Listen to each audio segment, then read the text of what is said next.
Social revolution और social transformation रोकने के लिए सामाजिक ताना बाना, जो बहुजन समाज का ताना बाना बनाया, जिन जातियों में कभी एक साथ बैठने का सामंजस्य नहीं था, उन जातियों को एक साथ वोट डालने के लिए कांसीराम साहब ने मजबूर किया, उनको तैयार किया।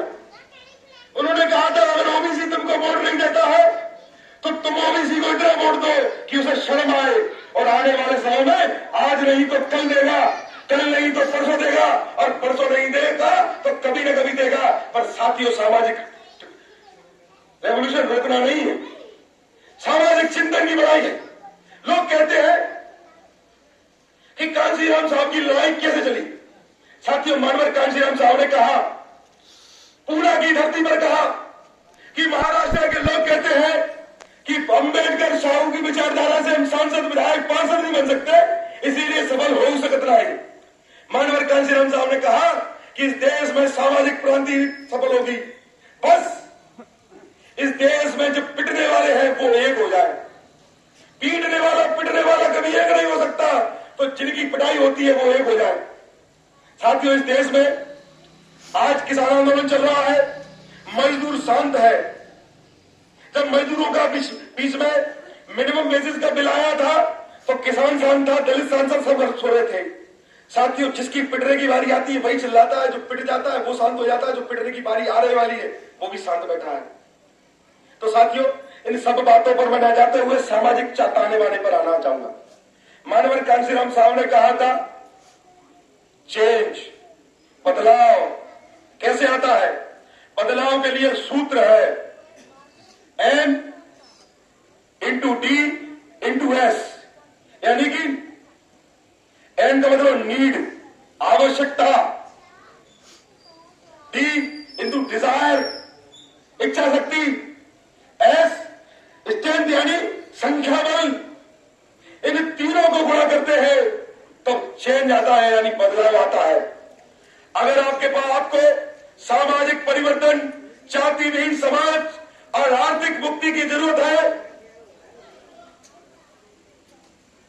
आपकी आवश्यकता है, तो आपको डिजायर भी पैदा करनी पड़ेगी, इच्छा शक्ति भी पैदा करनी पड़ेगी।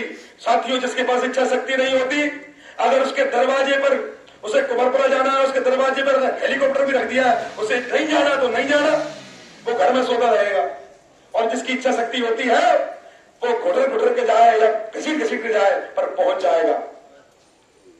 फिर आती है आखिरी चीज, एस स्ट्रेंथ, संख्या बल। मानवर कांसीराम साहब ने कहा कि जब बाबा साहब अम्बेडकर जिंदा थे, संघर्ष कर रहे थे, हमारे लोगों को नीड थी, यानी जरूरत थी सामाजिक परिवर्तन की, डी यानी डिजायर भी थी, इच्छा शक्ति भी थी, पर स्ट्रेंथ नहीं थी। स्ट्रेंथ क्यों नहीं थी? क्योंकि साथियों, बाबा साहब अम्बेडकर अकेले थे, उनके साथ में ज्यादा लोग नहीं लगे। क्योंकि साथियों, हमारा समाज जो सदियों से भूखा रहा, दंगा रहा है, उसे सामाजिक परिवर्तन की लड़ाई में कभी भूख याद आ जाती है, कभी कपड़े याद आ जाते हैं, कभी उसे अपने सपने याद आ जाते हैं। साथियों, मैं आपसे पूछना चाहता हूं, सामाजिक परिवर्तन की लड़ाई जो इस देश के अंदर मानवर कांसीराम साहब ने उसको उदय किया, दोबारा पैदा की, उसको डिस्कवर किया, उसको लड़ने का बीड़ा आज बहन कुमारी मायावती जी के कंधों पर है। आज बहन कुमारी मायावती जी उसी प्रकार संघर्ष कर रही है, उसी प्रकार अपने ही समाज के लोगों से जूझ रही है, मनुवादियों से जूझ रही है, जिस तरह कभी बाबा साहब अम्बेडकर जूझा करते थे।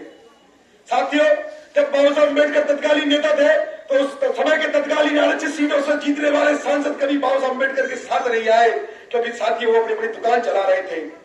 आज इस देश में 200 से ज्यादा पार्टी है, 200 के 200 पार्टियों के राजनीतिक कहते हैं कि मायावती खराब है। मैं उनसे पूछना चाहता हूं, अगर तुम्हारा दिमाग सही है तो तुम आपस में भाईचारा क्यों नहीं बनाते?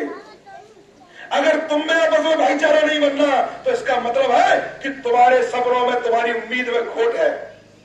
साथियों, बेटे, मैं आपसे सिर्फ इतना कहना चाहता हूं, किसी भी बस में अगर शराबी ड्राइवर होगा तो उस बस का एक्सीडेंट 101% होगा।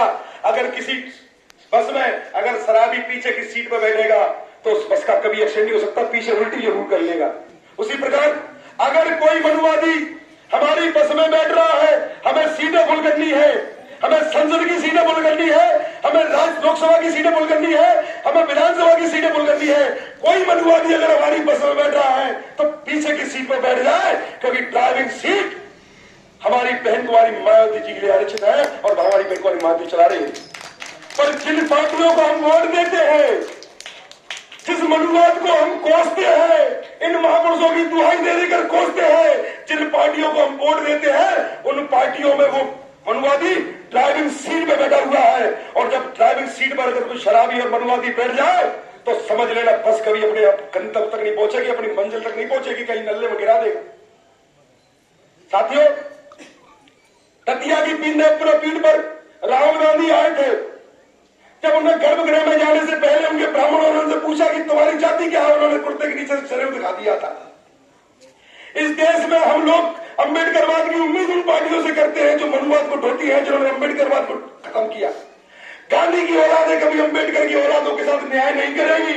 अगर अम्बेडकर की औलादों के साथ न्याय करेगी तो वो अम्बेडकर की औलादें होंगी, वो आपकी अपनी पार्टी होगी, वो आपकी अपनी पार्टी बहुजन समाज पार्टी होगी। इन्हीं बातों के साथ मैं अपनी वाणी को विराम देता हूं। आने वाले समय में बहुजन समाज पार्टी जब सीट भी बचता है, एक एक प्रत्याशी लेके पहुंचे।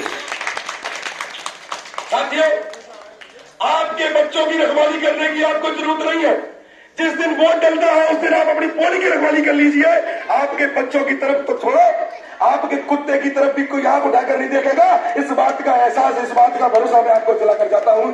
इन्हीं बातों के साथ जय भीम, जय भारत, नमो बुद्धाय, खुदा हाफिज।